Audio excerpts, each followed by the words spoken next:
In a year filled with DEI-infested messes, with absolute corporate slop like Black Myth Wukong and Space Marine 2 being the most hyped games of the year, this has been the absolute worst year in gaming in a long time, if only because Nintendo has not been putting out 10 out of 10 bangers like they usually do. We're in the downturn cycle of the Nintendo Switch console.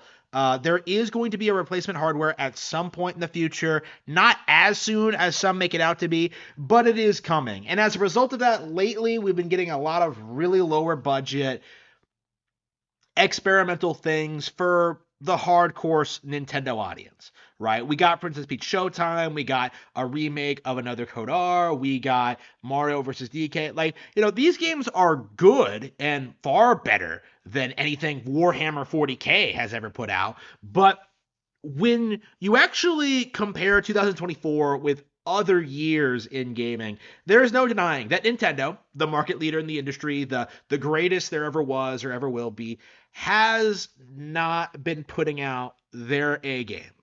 It can't be helped. It's an issue with their release schedule. This is a period of time in which third-party developers should be stepping up and delivering on Nintendo consoles, but that is not and never will happen.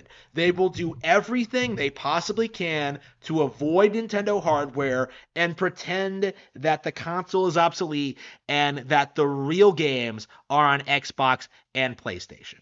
So, in years like this, we end up with the best games of the year being somewhat lesser than those of previous years. Of course, last year we had bangers like Super Mario Bros. Wonder, Tears of the Kingdom, and Fire Emblem Engage, all of which I would say are better than anything that came out this year. But considering we're talking about 2024 and the games that are coming out this year and what could be considered the best, there are a handful of standout titles that are genuinely good, interesting, and enjoyable, even if they're not the best games in the industry. And I do think the absolute pinnacle of these titles is The Legend of Zelda Echoes of Wisdom. So what do I mean by that exactly? The Legend of Zelda Echoes of Wisdom is probably about a tenth worse, a tenth the game that Tears of the Kingdom is, right? It's Tears of the Kingdom is 10 times better than this game, right? Tears of the Kingdom has so many more interesting mechanics, a better open world, better combat, a better story, just all around a better game made by Nintendo's A team, right? Tears of the Kingdom is better than Echoes of Wisdom. But at the same time, Echoes of Wisdom is still better than Baldur's Gate 3, than Wokehammer 40K, Space Marine Cuck 2. It's better than Elden Dingaling, Shitstain on the Turd Tree, right? Echoes of Wisdom is still better than everything else that's come out this generation, even though it's nowhere near the pedigree of Nintendo's best titles, right? This was a B-team release put out by, developed by Grezzo, right? A bunch of younger people worked on this game, people who have previously worked on Zelda remakes such as Ocarina of Time 3D, Majora's Mask 3D, Link's Awakening on Switch. This is a game coming from the same people who put out The Legend of Zelda Triforce Heroes, the lowest selling Legend of Zelda game ever. So expectations for this one were insanely low. I saw so many people complaining about this game. People complaining about having to play as a girl, people complaining about the girl not being able to use a sword, people complaining about the art style, which coincidentally is hilarious because it's the same visual style used for the Link's Awakening remake, which I noticed nobody complaining brought up. This game had a lot going against it, because if you really know what happened with Tears of the Kingdom, you would know that it was one of the most downplayed games of 2023. Everybody was going after that game. Everyone was trying to call it trash. Everyone was trying to tell us that Baldur's Gate 3 was better. It wasn't. Everybody was trying to say that Baldur's Gate 3 sold more. It didn't. Everybody was trying to say that Baldur's Gate 3 was a huge success. Larian immediately ended their partnership with Wizards of the Coast after the game came out. Like, the Baldur's Gate 3 thing was nothing but a big cope. And same with, like, other games like Alan Wake 2 and Spider-Man and Miles Morales, right? Like, these games were complete and total abject failures that did far lesser that were of far lower quality than their Nintendo counterparts, but the industry wouldn't acknowledge it at all, right? The year is 2024, and people are still refusing to believe that Breath of the Wild is the best open world game ever made. And Tears of the Kingdom improved on that, right? So when you take all that into account, right? When you look at how hard the gaming industry tried to fight against Tears of the Kingdom, tried to discredit this game. Like, to this day, you will see people like try and cope, like, but Zelda didn't win Game of the Year. It actually did win more Game of the Year awards than Baldur's Gate 3. It just won a recent one from Japan. Again, outside of Jeff Keighley's shill show, the Game Awards, which is a bunch of Western video game industry journalists coming together to push a narrative, during a time where people are addressing that these journalists are incredibly biased. Yeah, the Game Awards means absolutely nothing in the grand scheme of things, right? We have to establish this going into this, is that game journos are not to be trusted. So with that out of the way, as great as Tears of the Kingdom was, it was highly, highly disregarded by the audience. Like, people really thought it would be the final Zelda game for Nintendo Switch, or the final Zelda game ever. And so these people, quote unquote, I use that term loosely, these people are not people. Game journalists are not people. These people came out and tried to say that Echoes of Wisdom was going to fail. It was going to be a complete and abject failure, that there was nothing they could do. There would be something wrong with it. I remember seeing so many YouTubers when this game was first shown off trying to tell us that, like, combat would be simplistic, that the puzzles would be easily cheesed, that they wanted a real traditional top-down Zelda game. There was absolutely no appreciation at all for what this game was trying to do. Right on the onset, this was obvious to me and real fans of the Zelda franchise that Zelda, being fully playable for the first time in her own adventure, having her own capabilities and her own magical skills, was a very interesting premise.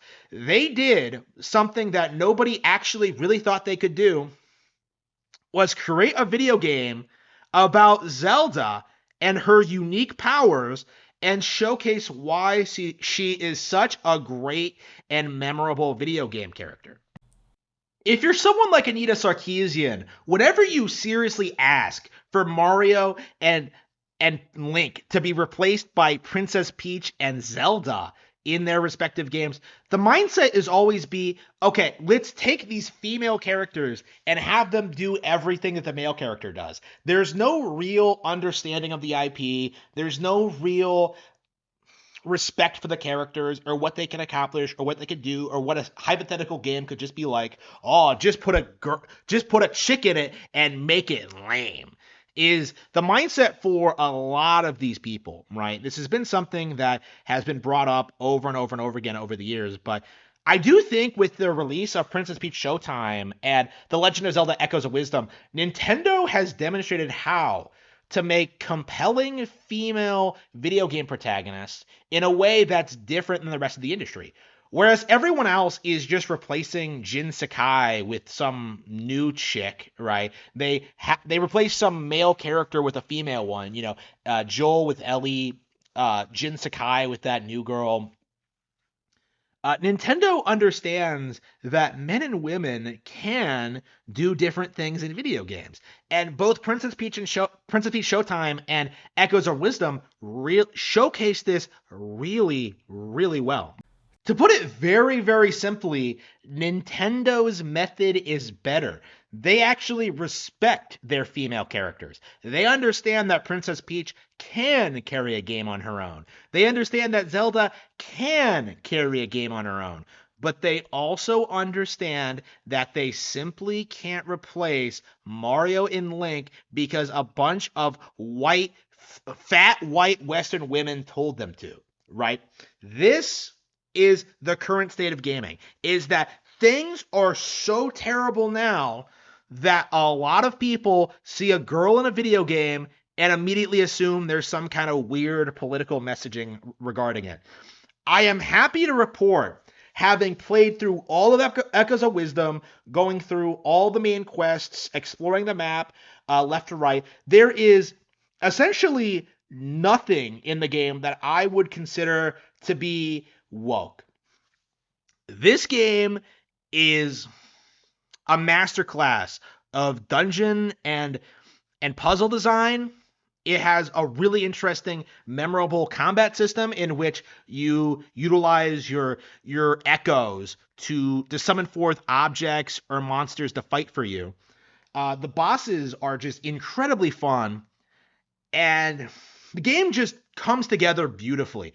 It is an absolute masterclass, a throwback title to the Game Boy era of Zelda. It feels like Link's Awakening or the Oracle games. It has a very similar goofy, childlike tone, right? It has these really gorgeous models and really, really cute animations, right? This game, in spite of all appearances, is very gorgeous.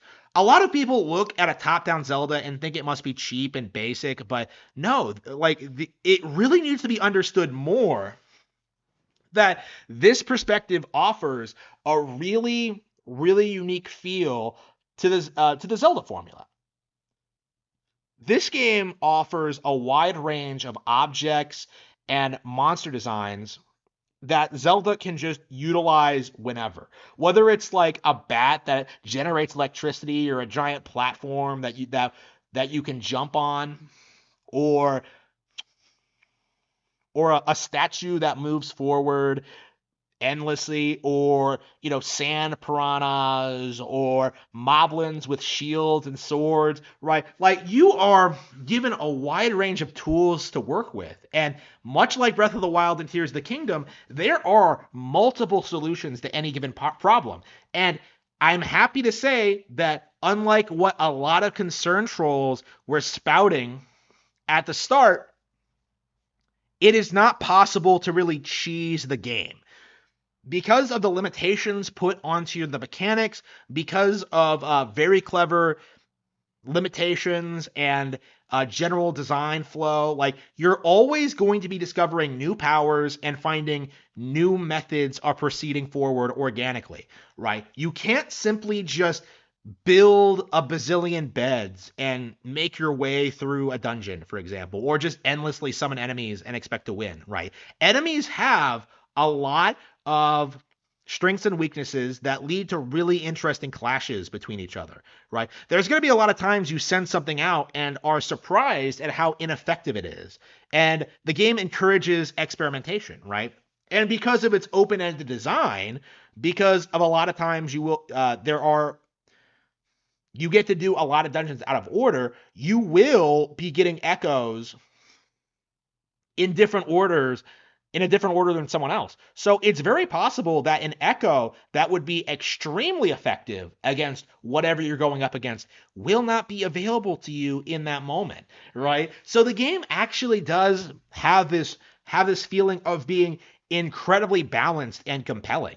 It does a really, really, really good job of making the game, giving the game its own unique feel and style, to the point where you never really get tired of exploring any of these dungeons or utilizing any of these echoes, because there are so many of them and you can apply them in so many unique and special ways that that it feels like you have this like infinite toolbox. I would argue honestly that the resources at your disposal is actually more flexible than what you get at Tears of the Kingdom. You know, one of the big issues I have with the Breath of the Wild duology is just how you basically get those four powers at the beginning of the game and then never really get more. It feels kind of limiting. Even though those powers are awesome and you can do a lot with them, it feels like, you know, there's no mystery of discovering new and new things. Like all you do is just get better weapons and get better at like your base skill set. And the skill set is really deep and complex, and there's a lot to do, but there you don't get new items in Breath of the Wild like you do in previous Zelda games. Not really. In Echoes of Wisdom, you get new things constantly, and all of them have a lot of properties that just make utilizing them incredibly fun and endlessly entertaining. Whether it's like a bird that you can use to glide or a gust master machine that randomly just spouts out gusts of air, right? You get all of these resources to work with that lead to really interesting, amazing confrontations with the game's challenges. It never stops being fun. But the game does indeed have problems. It's so interesting because the game is so novel and so wonderful and just all around an absolute joy to play. But there are genuine objective problems with this release. It is unfortunate, but again, as I've said before, the game does fall way short of the standard that Breath of the Wild and Tears of the Kingdom accomplished. And I imagine it's because this was a lower budget game coming from a less experienced studio, right? But unfortunately, the game does make a handful of missteps that really, really bring the game down. And I do think the first and most important aspect is the general overworld. Now, the overworld is functional. There's nothing really all that wrong with it, right? There are plenty of interesting environments. They look nice. There's some really good music in this, way better than Breath of the Wild, actually. Um, there are all these. There's plenty of things to find and do. Lots of variety in locations, but it's really, really big and really, really empty. Like when you compare this to Breath of the Wild and Tears of the Kingdom, like when you see what Breath of the Wild and Tears of the Kingdom do, where they have materials everywhere and there's all this stuff you can do in every given location, there's always something new and interesting to find all over the map across two whole games, right? Like the difference in map design is staggering, right? When you actually compare the two, it is positively shocking just how little there is to do in the overworld of Echoes of Wisdom. Most of the time, you're just walking along it to get to the next dungeon. And usually, it is insanely boring and you're just going from point A to point B. It's everything wrong with this kind of open world design. And thankfully, it's very short and very simplistic, and it doesn't really get in the way exactly because eventually you are going to get to your destination and there is going to be something interesting there waiting for you. But it is a really noticeable blemish, right? We have seen better than this. Not even in Echoes in Breath of the Wild and Tears of the Kingdom, right? Like, Skyward Sword, Majora's Mask, Ocarina, like Wind Waker, like all of them have way more interesting overworlds than this. In fact, like I would seriously go so far as to argue that the only major Zelda game that I can think of that has a worse open world than this is Twilight Princess, a game that literally has nothing in it. So yeah, it is pretty bad. It is pretty noticeable, but it doesn't do a whole lot to diminish the value of the game as a whole. The other big major problem with this, and this does need to be addressed more, is the characters. Now, all of the characters have really good designs. They look cool. They have like a lot of interesting aspects to them, especially since a lot of them are from Zelda races we haven't seen in forever, right? Deku Scrubs make a return for the first time in forever. We see Yetis later on. You get The Gerudo are back, right? It's always like a pleasure to see some of these races reappear after a bit of a hiatus, or simply getting a different perspective on them and having a little bit of a fun twist, right? This game got some attention when it was first shown off because River Zoras and Ocean Zoras are in the same game together, right? The idea of that sounds interesting. Like, oh yeah, River Zoras and Ocean Zoras are around, and they're fighting and they have a rivalry, and that sounds interesting. The characters involved are fun, they have interesting designs, they're likable, right? But when you actually look into as to what happens in the plot, what you get is one of the most basic, uninspired, boring Zelda stories ever, right? Like it's weird to say because in general, Echoes of Wisdom actually has a great story, right? Zelda is an extremely likable protagonist, right? She has a lot of really cool, loyal retainers. Impa, Minister Left, General Wright, her father, right? She has this really good supporting cast, but they're either given nothing to do or end up in these weird, long-winded story sequences going over their personal problems that really don't amount to anything. Right? There's a Goron chief who's been nearly crowned, right? He's leading the tribe, but he's inexperienced, and his entire arc is like going along with him and him slowly getting the confidence to lead and be his own man, right? And this story could have worked, right? It could have been interesting. It could have resulted in something. There have been similar plot lines like this before. Cullen in Twilight Princess is a really good example of a character that I think handled this kind of thing way better.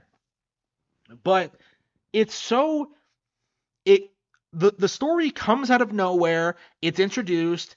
It builds up, right? You interact with a bunch of characters, you resolve the situation, and then everything's fine, right? There's no real lasting consequences or message. Like things just kind of work out every single time. Whatever problem like is introduced or becomes an issue, like generally speaking, it's resolved by just Zelda being there.